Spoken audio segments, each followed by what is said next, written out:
Here at 7-Eleven, the guy is actually maintaining the fuel pump over there, and so I figured he's gonna get his hands dirty.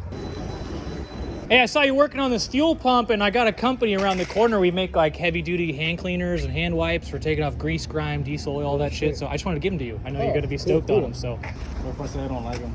you can do that. We can do that. You can be like, man, these things suck. They don't smell good. They didn't leave my hands feeling that great. They do smell good.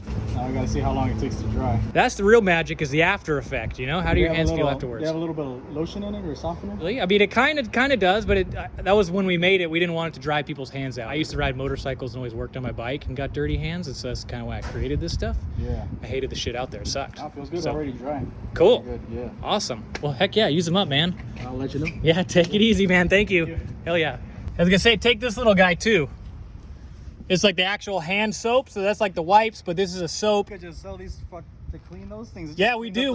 We make random TikTok videos like cleaning just random shit like that and stuff. Yeah, So just clean that thing up. I was like, let me see, I still has juice in it. that's awesome. So it worked.